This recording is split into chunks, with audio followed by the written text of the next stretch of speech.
Uh-oh. Why do I hear myself like 5 times? I don't know. Are we live? We're probably live. Yep. We are We're live. All right. I got to figure out where my my window is that has this thing open. Darn. Hold on. Oh, this is miserable. Welcome to the stream, everybody. Yeah, Technical welcome. difficulties right off the bat. That's right. Hey, why Eric is working on that, let's go ahead and say what's going on to Roy, Mike, Grace, Jim, R3BU77P, Betty Powers, Richard. Let's see here. I probably missed somebody. Donnie. Let's see here. Anybody else with a comment so far? I think that's everybody so far. So what's going on? What's going on, everybody? Good evening. Rodney, thanks for taking it while I fumbled the ball there for a moment. Hey, everybody. Thanks. What it was is I had the live stream open so that I can actually view the comments. And of course, it was basically playing through. Could y'all hear that on your end, or was it just on my end? You couldn't? I didn't hear it. Oh, I didn't wow, hear that's anything. great. That's great. Okay, cool. Because it was looping back around. And so everything that I said or y'all said, it just came back like 2 seconds later. But anyway, yeah, we're here. So just to give you guys a rundown for those who are new, those who've never been here, Rodney, myself, and Adam, we all three co-hosts. Is it with 3 co-hosts Unplugged Live? We do this every week, and we take your questions. So queue them up with QQQ in the comments section, of course, or in the live chat rather. The comments later, we'll probably get to them, but it's not going to be live and won't be able to answer your questions live. And there was a speed test from Rodney. So it popped up. Tonight, what we're going to talk about is the tools that are necessary, subjectively, potentially, for off-grid solar enthusiasts, at least right out of the gate. We're going to talk about our favorite tools. We'll spend maybe 15 minutes on this. You guys can chime in the chat below. Let us know what your favorite tools are, what y'all think it's like, man, I'd love to get one of these. It would really help me out. Or this is something I use every day, and just that kind of stuff. We also do have affiliate links to all of these tools that we're going to talk about in the bottom, or in the description rather. That's a lot. Adam, you haven't talked yet, I don't think. What's going on with you, man? I think I have. Have you? I'm sorry, I was very distracted when it was all going on. That's all right. Good evening, everybody. Thanks, Eric. A lot's going on. Let's see, who is it? Jim and who was the other one? I just saw Joe. I think it was Joe. Yeah. The 2 winners last week from the giveaway. We had 3, one bowed out. So we've got the 2 winners. I just got the boxes today. Those midnight SPDs will end up going out tomorrow morning to you guys. So be keeping your eyes out for those coming. Nice. With the warmer weather outside, trying to spend more time outside, and you're finding that projects are slowing down, at least solar projects. But yeah, busy. Well, good More deal, rain. More rain, man. I am so sick of rain. And the thing is, like, it's forecasted for basically the next 10 days. It's going to rain every day, but then they'll say, hey, you wake up in the morning, it'll go 2% chance of rain this evening. And so I'll make plans. I'll get stuff. I drove all the way across town, loaded up the tractor, went all the way across town to pick up some lumber, or pick up trees that will become lumber. And man, after unloading and everything, an hour into hauling these huge logs, the rain is hitting me sideways in the face under the canopy, and I'm like, man, what happened to your 2% chance of rain? So anyway, that's fun. Oh, but hopefully all the lakes will stay full all summer long, and we won't have any droughts toward the end. So there's that. Man, I just noticed that I guess the the software that we use must have had an update, because now I see everybody's icon over on the left side of the comments, which makes it a lot easier to pick them out and see where it's going. So that's really great. So now I don't even have to have the other one open, which is awesome. That would have saved us some problems at the beginning of the stream.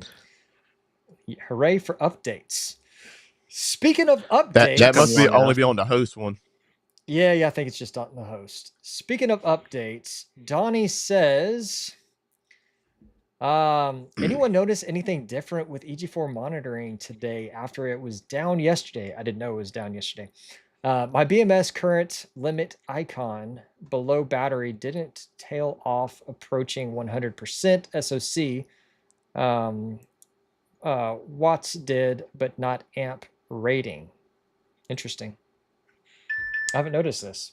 You guys noticed? No, I've been working on my system, so I haven't really seen anything. You got that thing I knew it wrapped was up yet? offline yesterday, but Rodney, you got it wrapped up yet?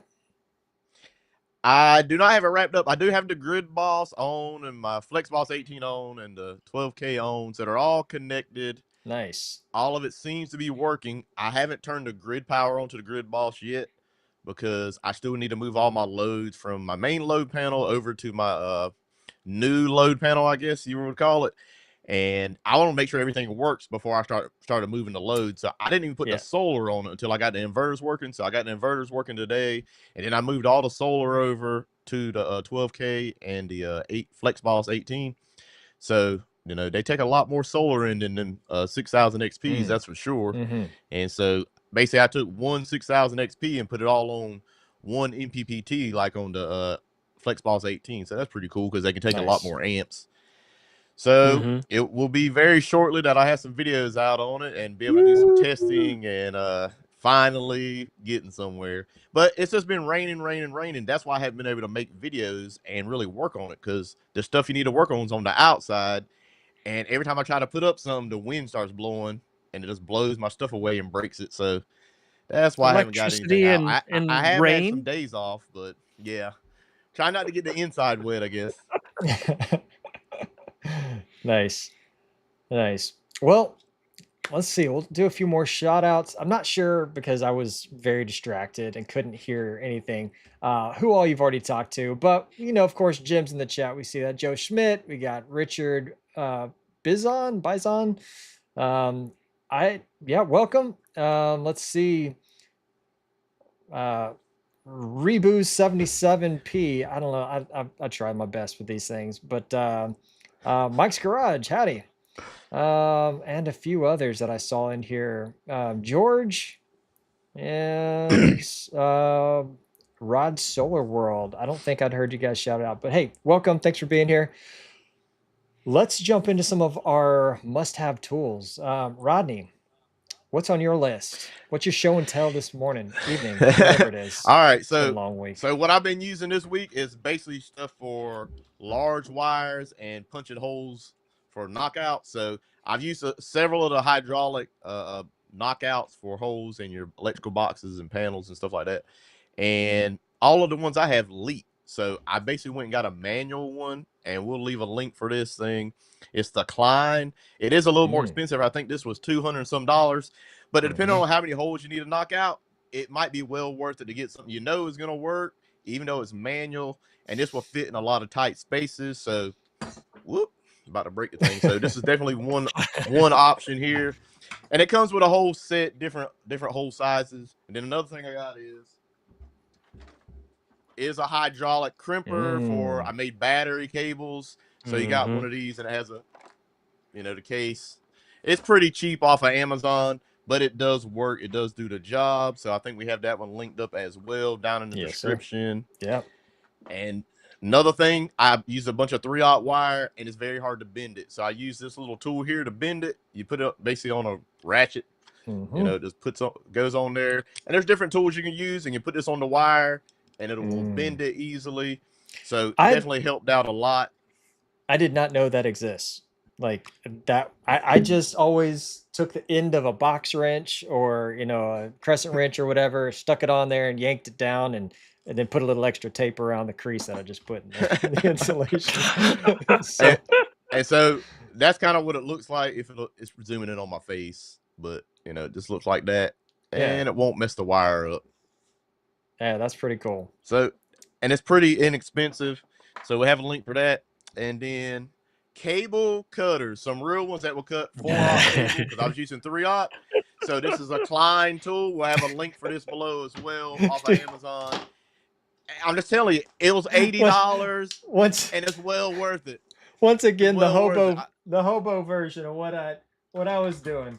Of course, I completely jacked up my tools. I don't know if you can see here. They're all like, these were nice. Of course, I got them at a garage sale. Now it looks like my dog was chewing on them. Why? Did you put them in a vise? Because we would get these guys on there, and then Mitch has a pair of these guys that's about 4 times this size, and he'd stick them on here. I would hold these, and he would hold the oh man, whatever these are called. Yeah.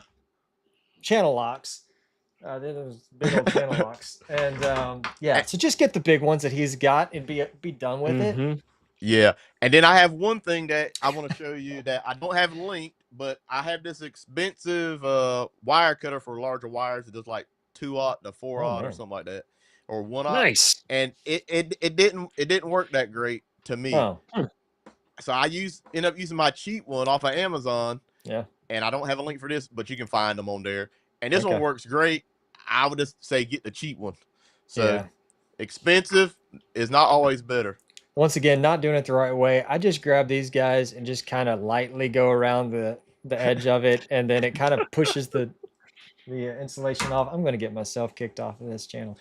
Okay. Okay, I want to talk about one more thing. I know I'm trying to take up all the time, but if you're doing these knockouts, where's the little tool at? So basically, you're going to have to get this pin through there, this bolt, and you're going to have to cut it first.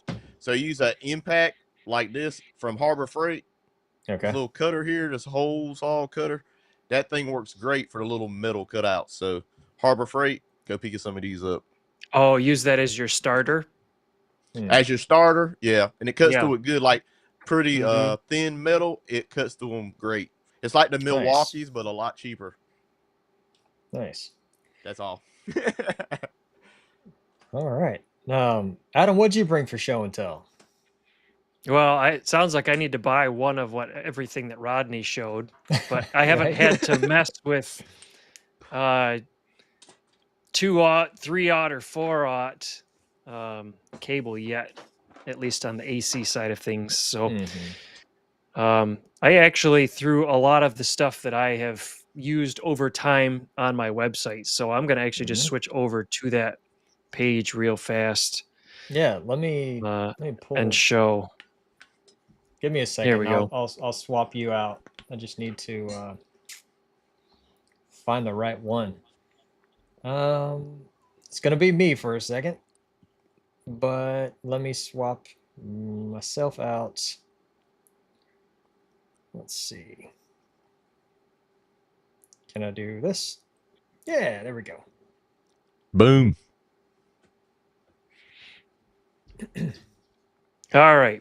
So I threw on my website under the miscellaneous just a tools listing of a lot of the different tools that I have used over time and found that they've been very beneficial. Obviously, you've got the chargeverter, a desktop power supply, and these aren't in any particular order, but a desktop power supply I have found that I have used to charge a lot of things, including those batteries that have the Degson style connectors when you just can't find another cable. Those alligator clips fit right inside, and so you can charge at 5 amps. A hydraulic knockout tool. Rodney said he didn't have luck with his hydraulic one. I haven't had any leaks with mine. And I actually used to use one of these big old step bits. Yeah. These things throw so much hot metal all over the place. Burn your arms left and right. So I stopped using those and ended up just spending I think it's only like $50 to get a hydraulic knockout kit. And it goes from 1/2 inch up to 2 inch. I did the old, manual crimper at one point in time, and you know your arms tend to get really sore, especially if you're doing a lot of lugs. But then you get the hydraulic one, put it in your vise, and just go to town. Nice. Handful of other little kits for PV work, making up PV wires, and they've got cutters in it, and a handful of different PV MC4 connectors. I think these have probably saved my life quite a few times. The insulated screwdriver kit, you're always reaching in there, and don't touch this, don't touch this. And yes, I know you're not supposed to be working on hot things. Sometimes I just got to tighten this down. But having that extra insulation layer it does help a lot. A good multimeter. I mean, you're going to find yourself using a good multimeter over and over and over from start to finish. And even when your installation's done, you're going to be coming back and having to test things. So don't skimp out and get a cheap one. This is not by far not the best, but don't get the cheap ones. These are not insulated gloves to protect you from, electrocuting yourself, but they do stop the knuckle busters from happening, at least most of them. And then they do give you a nice little bit of grip trying to pick up that screw that you dropped. And when you're looking at the manual on your phone, you can still use the touch screen. So that was always a big, nice touch. I haven't had this torque screwdriver for long. Ooh, but that looks nice. Man, I wish I would have gotten this a long time ago. And I need to get a digital one for it's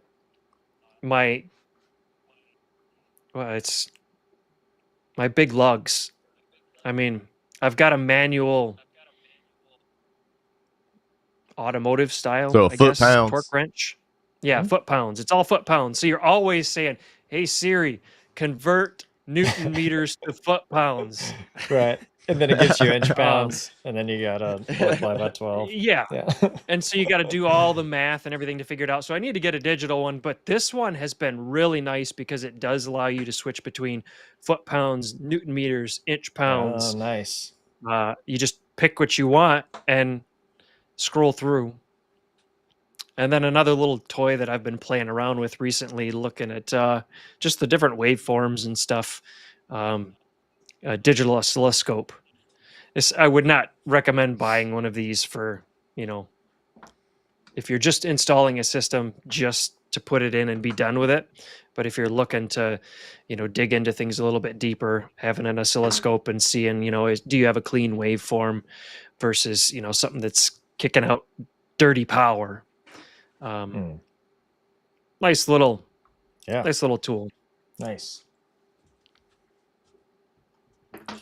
Well, good deal. Boom. All right, let me see if I can find the right buttons over here again. Yeah, I didn't even mention my torque wrenches. That's another thing. Yeah, you definitely need. And mine do my manual ones, like no digital stuff, but they do inch pounds and Newton meters, and then foot pounds and Newton meters. So you definitely need some of those.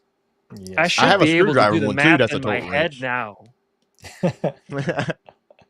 Well, hey guys, go ahead and hit that like button and share this with someone who's into it, and we'll keep going. I guess I'll talk about my things. So old school, I think this was a Harbor Freight one. Actually, I'll pull well, you know what? I'm not going to. One of the first links in the description is my Lowe's link. Actually, let me grab that here again. Well, whatever. It's there. You can find it if you're interested. But I've got a Craftsman version that's about the same price. You really do need to make sure you're torquing them down. If you're like Donnie and some of these other guys who, got that muscle memory, they're like, yeah, that feels like 7.2 Newton meters, then you might not have to worry about it. But that's it. Man, another thing, these guys right here, you want to make sure you've got yourself a set of the sockets with the hex keys on it. You know, these are a must, because you know you're going to need to be torquing down battery terminals and stuff like that. This has become my absolute favorite screwdriver of all time. It's the ratcheting. Oh, and you hear that? That's a nice ratchet. Oh yeah, it feels good. Klein tools. I could just fidget with this all day. The coolest thing. All right, I got to show this thing off. All right, so it's got 13 different. No, I think it's 11. 11 different. Oh my gosh. Tools on it. I didn't have It that has one in all no the way. tools left. Right. Yep. 11 All tools right. on the floor. But what's cool about it, and I keep trying to scoot this way because I feel like that's what I'm looking at. What's cool about it is it's all like engineered so that if you pull on just the tip right here, that's all that comes off. If you go the next one up, that's what comes out, and you can flip that over. You've got your Phillips or your flathead, and then also you've got a 3/8 driver, which never fits anything. And then of course that pops out, and then it does the same thing on the other side. So man, I love this thing. Oh, because on the other side, you know, I love whenever they actually put the square heads. Eaton does it all the time on their panels. Eaton uses the square tip more than I think any others that I've seen, but not having to carry around a square, a flat, a Phillips. Anyway, so that's great. This is the torque wrench that I use here. It goes up to 50 inch-pounds, torque screwdriver, I should say. This little guy here makes a big difference. You know, whenever you're in there, just having that extra leverage, that makes a huge difference. So, also I've linked in the as an Amazon affiliate link a ferrule kit. You can see I'm completely out of a lot of these ferrules because I use these things all the time. I did not think that I would. I use the mess out of it. And then I'm not into hydraulic stuff and you know, big fancy crimpers. You know, I just use this guy right here because it was the cheapest thing at the time, and I just spent way too much money on electronics.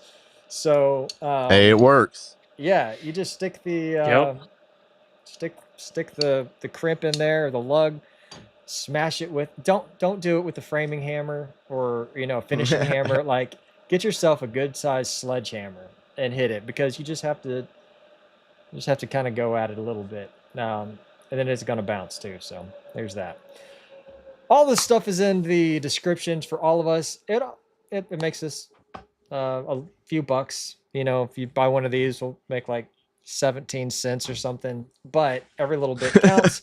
And of course, you can always start your shopping through any of our affiliate links. And no matter what you buy, you know, if you want to go get a microwave or something later, you know, we'll get commission for that too. It'd be great. That's kind of the end of my show and tell. Anything else you guys wanted to add? Nope. Nope. All right. Nope. We had a few more people jump into the chat. Saw some more. We got James S. Saw Stephanie D. Bernard. Royce. Who else? Mapman Solar, welcome. Saw you jump in here a minute ago.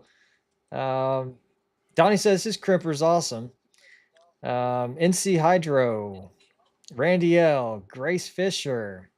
Man, y'all welcome. Thanks for jumping in. All right, we got some questions also. Randy says, has anyone seen the Komodo from BatteryEvo? You guys? Oh yeah. Yep. Yeah. Is that the crawler? Our next guest will have he has a video on it. Okay. Oh, that's that's right. the battery with tracks, right? Yeah. Okay. Is that the You know, small he's got- one or the there's big a one? small he's got a small one, but they got the big one too, which that thing's like 40 grand, I think. Woo. Man. So Man. I it's pretty think cool looking. Minuteman Solar did a video on the big one. Mm. Yeah. And yeah, that thing's a little tank. Yeah. I wouldn't get anything done. I mean, y'all think I don't get anything done now? I really wouldn't. My goodness, I'll just play around with that thing all the time. I'll be riding it around everywhere. No kidding. Move all the firewood out back. You just drive it with a remote control. I'd be welding sides up on it and gun ports probably. And FBI's raiding A seat Rodney's on house. top. yeah. Oh man. Oh man. What yeah, was that that's guy good. with the he Don't even say. I don't need you. I don't need to say be it. You know what I'm demonetized. talking about? Thank you. We all know what we're talking about. Oh, but oh Man. Oh gosh. I thought I saw some more. Here we go. Here's another question. Let me read it before I throw it up here though. Okay. This will be for Adam most likely. NC Hydro. How do you feed dual 200 amp panels with a dual Victron Quattro 10K system? Feed both into the new panel, then run 2 breakers from the new panel 1 to each 200 amp panel with Gen interlock. I'm gonna have to reread that myself in my head. Yeah. Probably this. I mean, the simplest way would be to supply the power upstream. So before your 200 amp panels, oh, that thing went away. Yeah, sorry. There, thank you. And then, yeah, feed it back down in. Now, I don't know how. So if you put in a new panel, you would have to have your grid come into that panel and then your gen interlock there. So then you could still have that feed downstream to the 200 amp panels. I think you're on the right track, at least how I would end up setting things up. Because yeah, then you would feed your Quattros into the new panel on your generator interlock. So then everything feeds downstream based on that interlock switch. So, do y'all see Randy's comment? Yes, I did. I did. Nope. Where'd it go? Oh, hold on. Hold on. He's screening. Yes. Did you for real? Nice. Like for real, man? Hey, you're gonna have to make a video, man. Come on. No kidding. Dang, Randy, that's awesome. And so what I want That's to know why is you're what asking, you got huh? it for. Are you using it for a business or something, or what's your goal? Yeah, what's the purpose? The use case. What's the purpose? Besides playing with it, we understand that, but is there a business use for it? Yeah. That's awesome. Because that's expensive for a toy. And then the other question, if you got it yesterday, how come you haven't tested it yet? Oh, you got it yesterday. Come on, man. I'll be riding around on that thing watching the stream. Oh man. Okay, so while we wait for that, any of us use Bitcoin miners to offset when battery gets full? I have not. I DCA Bitcoin all the time, but I've not gotten into mining. I mined a bunch of altcoins back in the day. That's it. You guys, nothing? What is a full battery? What's a full battery? It's what your batteries look like between 1 a.m. and 7 a.m. whenever you start using them again. So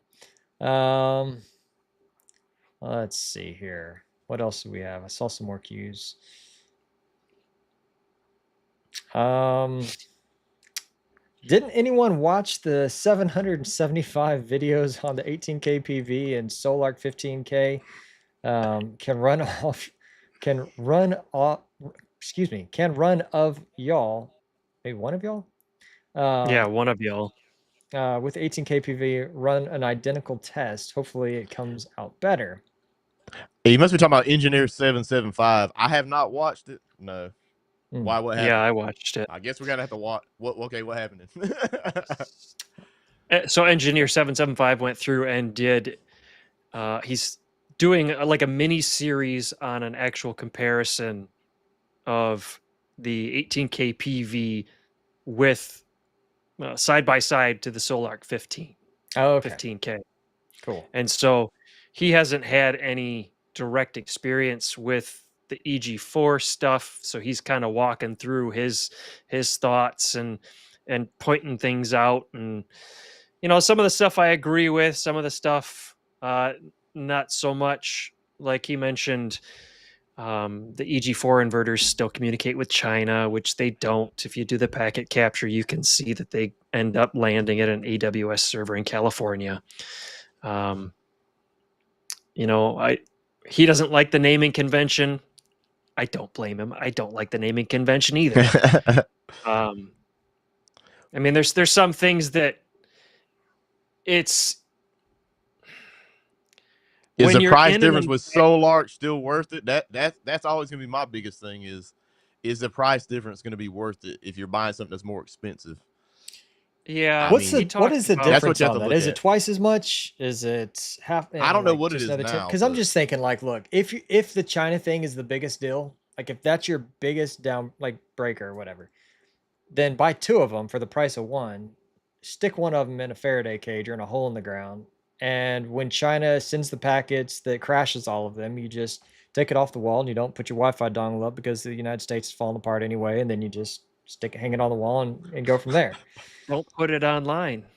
Or don't put it online in the first place. So, yeah. No, so the pricing is like $6,200 for the SolArk 15K. And is it like $48 for the 18K PV? I mean, I'm spitballing here. I mean, some of the stuff he talked about, it's just because he's so used to doing it one way because he's been in the SolArk world for the last so many years. And you got to know this guy is friends with SolArk. I mean, 100%. He might be friends with the guys at Signature Solar too, or whatever, EG4. I don't know. Sure. But 100%, he's been doing those SolArks for years because I watch his channel a lot. Sure. And yeah. Well, everybody's like, going to be biased to their friends. Yeah. When I was going to say, of course. It's you can't deny the fact that everyone has a bias. Rodney and I have done a whole lot with EG4 stuff. And so we have a bias to that because it's familiar and we like it and don't have a lot of problems. Sure, are there little things here and there that we would like to see different? Yes.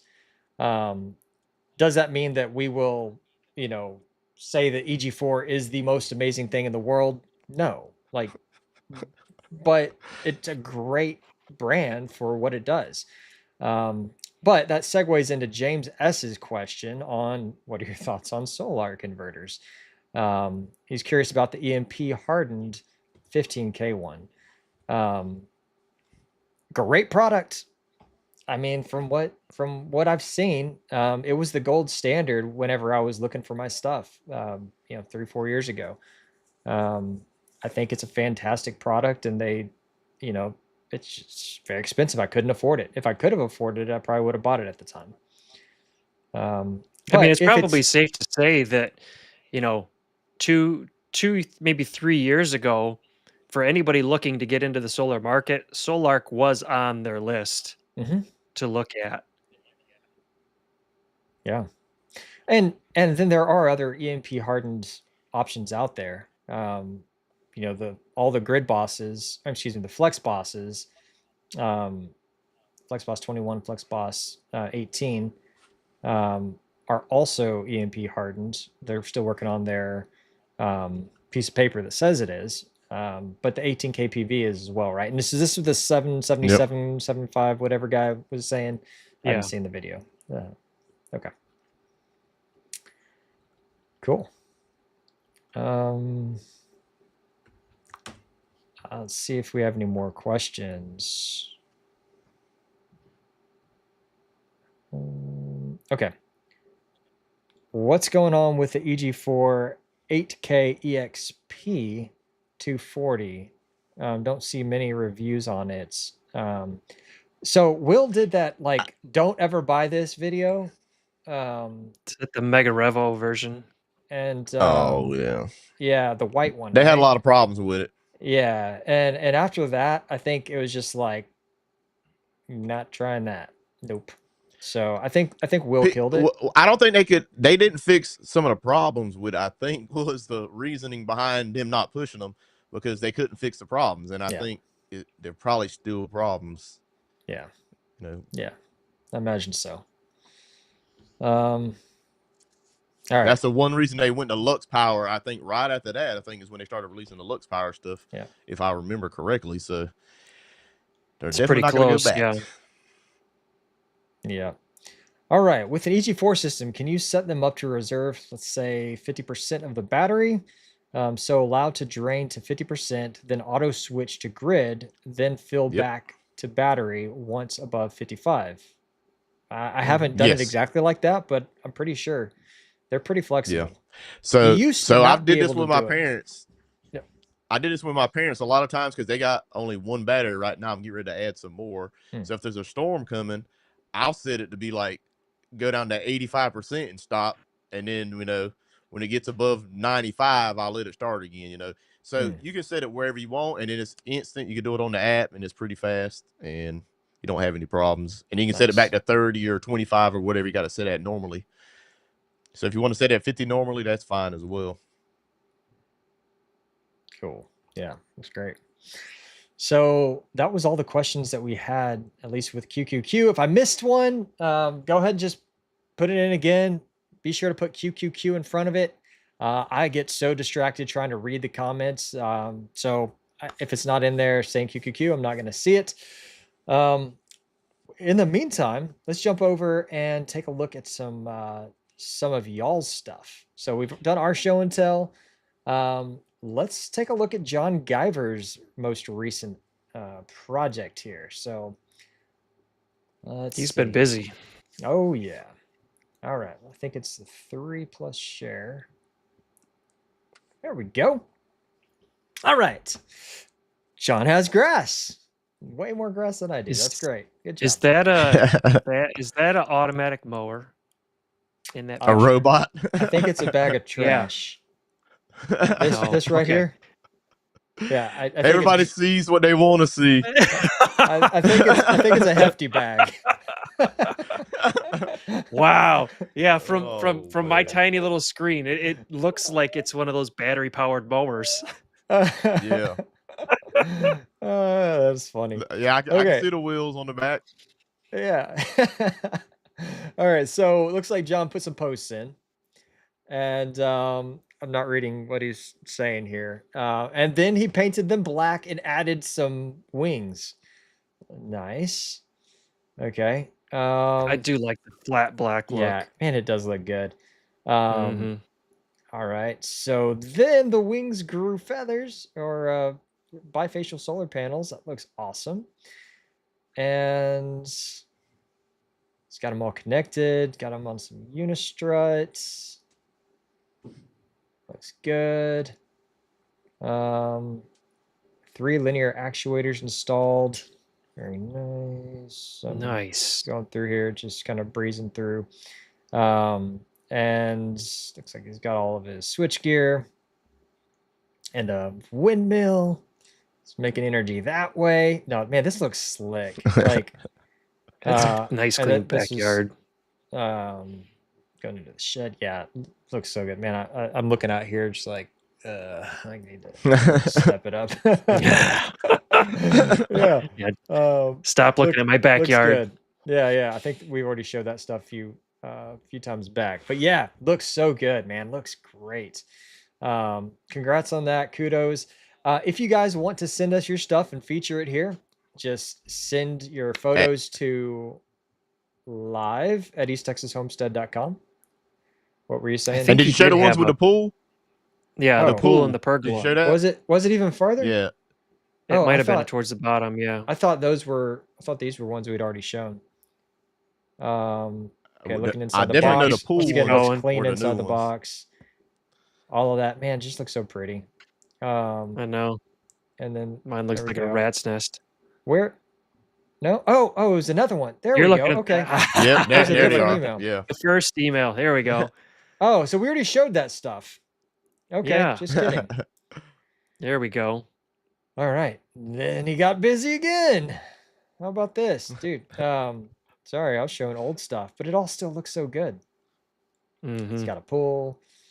I'm curious, is that concrete or is that the foam stuff? Kind of looks like maybe the foam.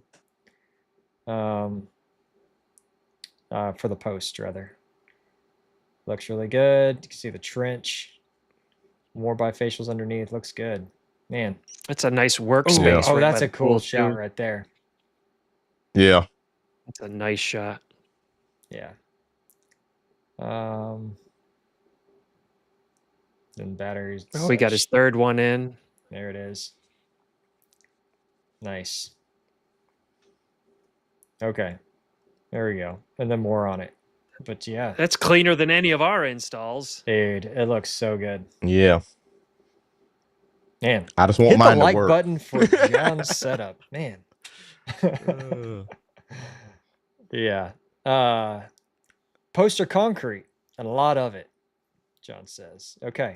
You just did a good job of not spilling it all over. It looks kind of bubbled up and just like perfect. And like, have any of y'all used that that expanding foam to put posts in? Yep. Oh, it's so nice. No.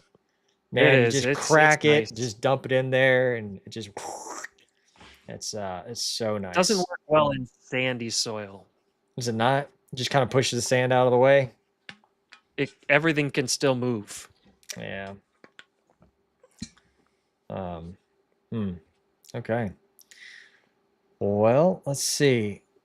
I'm going to go back to some questions. I saw a couple come through. So let me double check here. Okay. Matt Man wants to know how my Starlink Mesh is going. Man, I have still not pulled the trigger on that. So I plan to, but I'm getting mixed signals of like, can you do 12 of them, which they initially said, or just 3? And it's not going to be as great if I just do 3. And then I was also looking at Starlink just announced a like really nice dish that has like, I think it's like 100 and I don't remember, like 160 degree angle field of view or something like that, something nuts. And so I was trying to see if I could see what it would do to get that, and if I had to go on the $200 or $2,000 a month plan. Anyway, long story short, I'm still trying to figure it out, but that is in the making. Speaking of Starlink stuff, I'm going to be doing a review on this bag here, which is pretty sweet. Actually, really high quality bag. I'm going to shout these guys out right now. For Rome, and you know, it's got the Molly straps all on it. It's got really heavy duty stitching and zippers, and you just stick your Starlink Mini in here. You clip it onto the back of your backpack, and then whenever you're done hiking and you go where you need your internet, you just flip it over like that to the back side of it, and leaving it inside all protected and everything. It just connects and gets you back on. It's crazy online. that you just said when we go hiking and we take the internet with us, like, you know, just that's where we're at now. We can take the internet anywhere, high speed. We're out in the middle of the woods. We got a computer and we just lay back on the mountain and start doing what we got to do. Yeah, on the I will mountain. say, man, I think it's awesome. So yeah, I mean, like, I don't want to distract from being out there, you know, but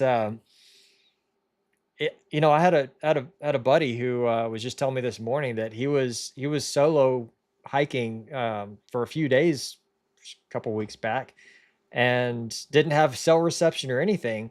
Then in the middle of it, finally found like one spot where he had a little bit of a phone call. Called back and was talking to called his wife, and she's like, "I'm driving behind an ambulance on my way, you know, to the hospital. You know, kid broke an arm or something." And but it's like, you know, being unplugged is important, right? No pun intended or whatever. But being connected is also important. So it's just, yeah, it's tough. Yeah. Okay. So yeah, that was that question. We saw some more come through You, s- though. you see Mike's garage? He's got one. I don't know how far down it was from where Yeah, I you're got at. one more before that. Roy Amberg says, what did your EG4 18K PV get to when you guys tested them? I've not tested 18K PV, but I think Rodney, you And, have and one. and so I don't know what exactly happened on that test that he did. He couldn't get the output. Is that what it was? The 12K? He was trying to run max output, even a little above max output, which I think it's supposed to be able to handle it for like 10 minutes. His temperature got above like 130 C before it shut down, and I can't remember what the number is, but it's supposed to shut down at like 90 C or something like that. But his test showed that it didn't shut down till much higher, and so he And there's couldn't probably a actually put his time. hand on the front face because it was so hot. Hmm. I'm guessing there's some kind of time frame on that as well. Like it probably has to go above 90 for so long. I don't know. I don't know if that's how it works, Could but be. I didn't do any tests like that because my parents I'm using a 70 amp fed breaker, back feed breaker setup. I don't have the 200 amps going directly into it, so it's never getting like super overloaded or anything. I got it limited how Yeah. much will come out of it and everything. So because they don't have a big battery, so there's not running hard. Pretty much just whatever solar they're getting in is using that, and so it's never going to be super high. Maybe like 8,000 watts or something like that. So that's usually about the highest I've ever seen it. But it's just because of the setup I did. I didn't do any permits or anything like that, and I couldn't get in between the meter and their main panel because there's not a breaker, and so I'd have to pull the meter and do permits to do it the 200 amp way. And y'all know I ain't doing that. So that's why my grid box setup, I have my main panel and I put another one right next to it. And so I'm gonna be moving all my loads over to this panel that the grid boss is hooked to do all the backup loads. And I just got the 200 amp breaker I put in my main breaker panel going to the grid boss. So no permits. That's how I roll. That's right. Cool, man. More money though. Let's see Keeps the here. government out of your business. That's all I can say. Yeah. All right. Another question. Mike's Garage says, do you guys think EMP hardened inverters is a big feature? I ask because most appliances, vehicles, HVACs, and even LED lights would let the magic smoke out. I guess what you're saying is, so you've got the inverter, great, but what are you going to run with it? I think that's the point, right? Oh, everything paused. Was that me or y'all? I think that was you. I don't know. I think it was you. It looked like Okay. maybe. So, man, I mean, like there surely will be things that make it through, right? There's going to be some stuff. Even if it's a power tool, a corded power tool that, you know, is in the back of your garage unplugged, that you could run to maybe start rebuilding things. I don't know. None of my stuff is EMP hardened, Yeah. so I can't say. Here's the thing. I guess you're still talking about the EMP stuff. I missed the Mhm. question, but I'm pretty sure I know what it is because I read it. Yeah. So if you're not that close to it, I mean, the only thing that's going to affect you is the power line stuff. So if you have some kind of instrumentation to detect that your frequencies are going out and you can turn the breaker off, all your stuff in your house is going to be protected. So, it just depends on how close you are to the event. And if you're doing like the E1 or E2, E3, there's a different phases of it. Some of it's going to get on the electrical lines, and then some of it's going to be just direct and instant that's going to knock out electronics. So it all depends on where you're at. Yeah, if you're really close to it, it's going to knock out all your stuff, and the EMP hardened inverter might not matter. But a lot of people probably won't be that close, and they're going to be whatever. I don't know if it's E1 or E3, whatever one that gets on the power lines and will destroy everything over time. It'll build up over several minutes or 10 minutes or whatever it is. So it just depends on where you're at. I would like one if I had a choice. Yeah. So the I Flex mean, if Boss it's, and probably the 12K with the parts they have, they probably are. And the Grid Boss probably is. I don't know if they're all certified and all that, but it's better to yeah, have stuff that's better than not. yeah. So James, when he was on the other, what was that, 3 weeks ago, we had him on here. James is the CEO or founder, or maybe both, or whatever, of Signature Solar and EG4 and all the other stuff, other things. And he was saying that it does meet all the specifications. They just don't have the paperwork for it yet. So at least we can take him on that. Batman, Adam, this question's for you. I don't understand it. Maybe I missed something. I think that was because I think he was talking about the foam as opposed to the concrete for Oh, I see. posts in sandy soil, and it's just because there's no pressure on it because the sand can move easily even when you're down, 18, 24, 36 inches. Any pressure on that post can still move it, because I tried it on a couple fence posts out back for the pasture, and you can still wiggle them around a bit. But the weight of the concrete does a better job of keeping it in place. Is that what you're saying? Yeah, I mean, that's probably part of it. Potentially, yeah. Just putting the center of gravity a little bit lower makes a big difference. Okay. Okay. John Montgomery, what do y'all recommend? The Starlink Roam or the standard? It just depends. I mean, if you want to, what I do for me is I have the standard for my house right over here, and then I have a mini on the Roam, and packaged together it's an extra $30 a month. But honestly, I'm not super worried about it. I get a bunch of credits from guys like y'all that actually go and use my link. So hey, if you want a month free of Starlink when you sign up, just use my link. You get a month free and I get a month free. It actually works out really well. You just have to search one of my Starlink videos to get that. Yeah, I would say whatever you do though, right now the priority plans are not worth it, because I've spent a bunch of money on like the $250 a month standard plan, or whatever it's called, and it basically just it did nothing extra for me. It was a waste of money. Yeah. Let's see here. So Joe Schmidt wants to know, what am I going to accomplish with that mesh network, right? More speed? No. Just better Wi-Fi coverage. Proof of concept. That's all. I just want to do a video of trying to cover, and I know it's not going to work, but see if I can cover 10 acres with complete Wi-Fi coverage. So I figured if I had 12 nodes, I can definitely cover everywhere on my property that I go.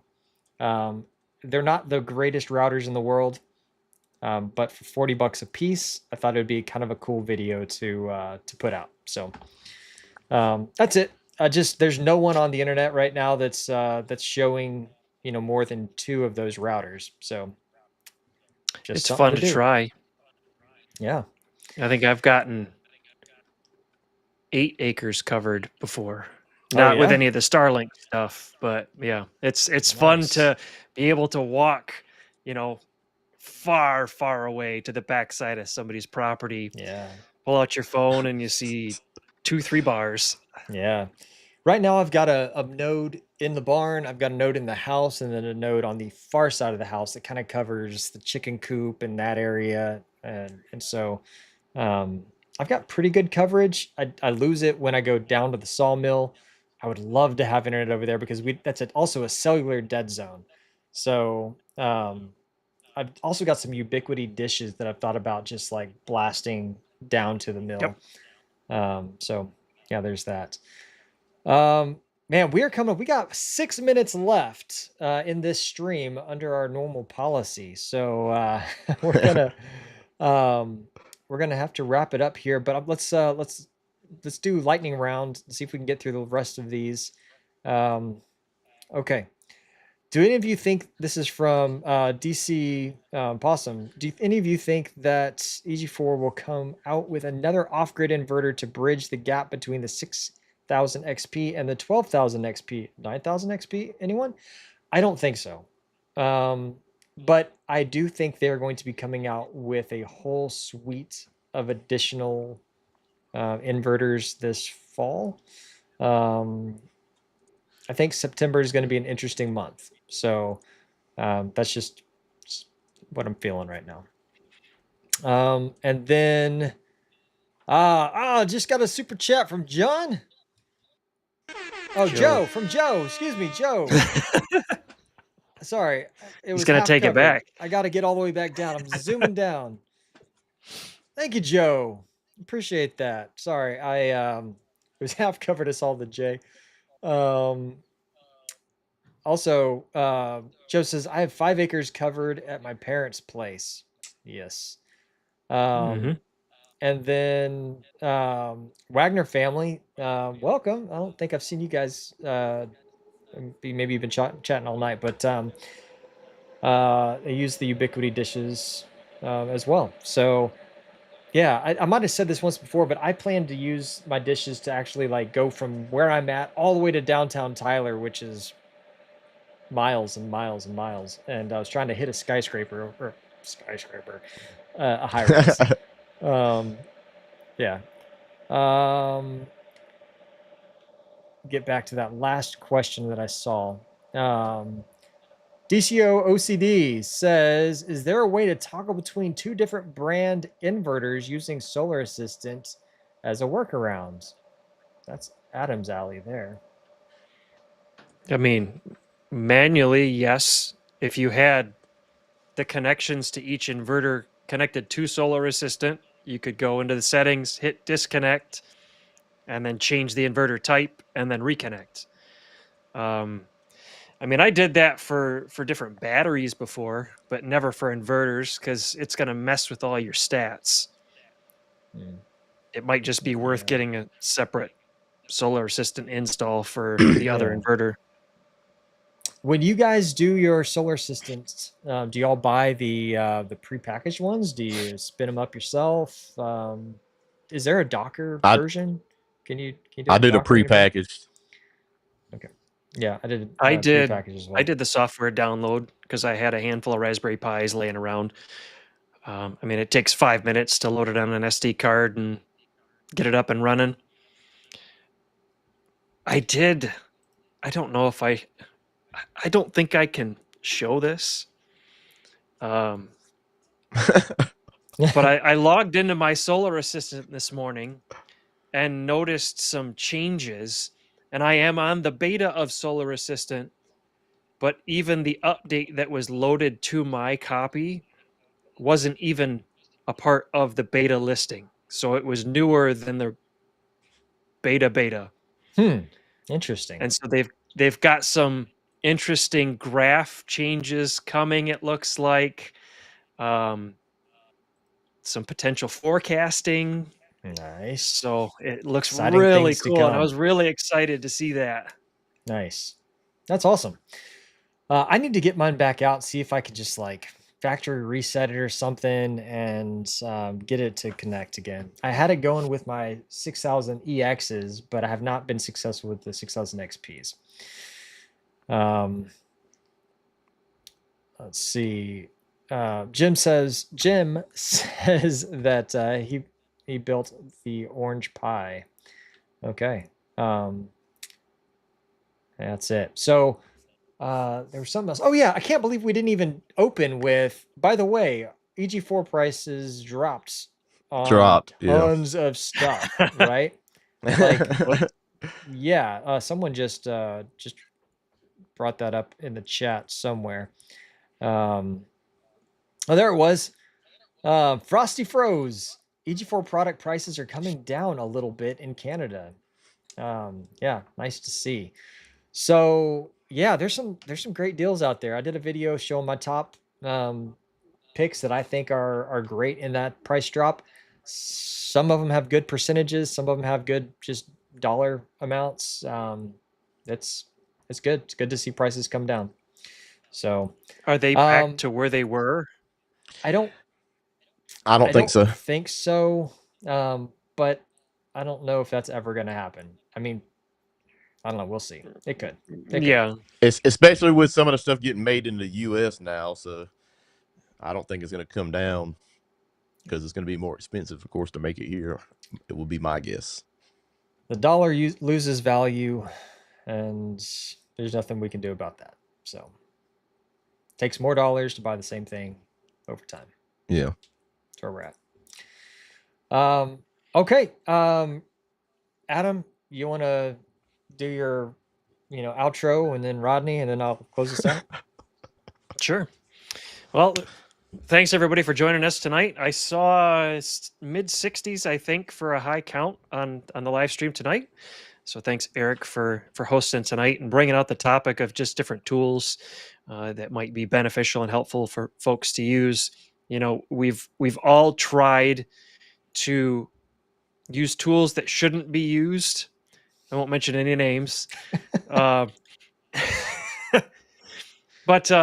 there's just something for using the right tool, and not only does it make sure that it's done right, but it can also save you a lot of time in the long run too. Mm-hmm.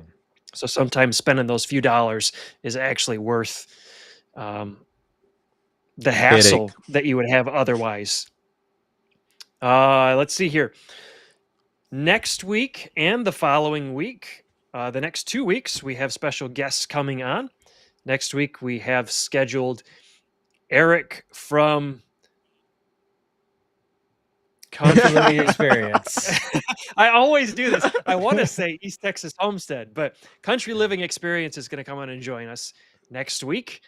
He's going to talk about his solar installs, share some pictures and that kind of stuff. And then the following week, we will have Logan from Midnight Solar joining us. Why not? I think we'll end up doing a giveaway that night. So, all right. We'll just throw that out there now. Wrapping up, I think this weekend I have a video coming out with a possible budget server rack battery that might be, at least right now, looks like it's under $800. So, kind of excited about that one. It was something I haven't done in a while. So, Rodney, I'll hand it over to you. Everybody have a great night. Well, like you might have heard at the beginning of the stream, I'm getting caught up on some projects. I should actually be getting some videos out this weekend. I got the Grid Boss, the Flex Boss 18, and the 12K PV running today. Now, I still got more work to do, but it does have the solar on it. It is powered on, so the stuff is working. So I'm going to have some videos out on that and kind of show you the problems I ran into, and maybe if you hook some of that stuff up, you'll be able to get through those problems a little faster than I did. And just kind of show you how I did my setup with the no permits and my backwards way of doing things a little harder. But maybe one of you guys want to do it. So, hey, I'm going to show it to you and see what you think. And, of course, I have my EV content that I'm going to be putting out soon as well. And I've recorded a lot of stuff. I just hadn't put it out. I hear that. Well, that's good stuff, man. Great things to come on both of y'all's channels. I want to also remind everybody that all the links in the description go directly to the products that we mentioned. It helps us out, allows us to keep doing this, and allows our wives to allow us to keep doing this. So appreciate it. It's always fun hanging out with you guys, all the old time, long time viewers, and the new guys that are coming in as well, and gals. I've got a couple things coming up. Right now, I currently have a big battery Husky 2 hanging off of the wall on some Unistrat, which I don't think you're supposed to do. But it's dangling. Whoa. It's dangling off the wall. You talking about the golf cart looking battery? Yeah. That monster thing? Yeah. Let's see if we can see it. There it is, right there. It's barely off the ground, but it's just dangling. It's awesome. Like I said, I don't think you're supposed to do that, but I just wanted to kind of show that you can, but you don't, but you can. And so I got a video that's mostly edited on that's coming out next. And then I've got it actually kind of excited about it. I do have a 48 volts camping battery. Camping air conditioner, 48 volt camping air conditioner that I think is going to pair perfectly with the Husky 2. So I'm excited about trying those out. Actually want to stick it in the back of my truck in the bed and blow it through that split window because the AC in my truck is terrible. But Oh, yeah, man, that's funny. hey, super chat, check that out. Frosty Froze, man, thank you so much. You guys are awesome. We appreciate that. But yeah, thank you so much. So that's pretty much where I'm at. I got a bunch of stuff to come. So many things. That's it. I'm Eric with East Texas Homestead, encouraging y'all to live faithfully and prepare thoroughly for good times or bad. We will see y'all here next week or on one of our next videos. Bye.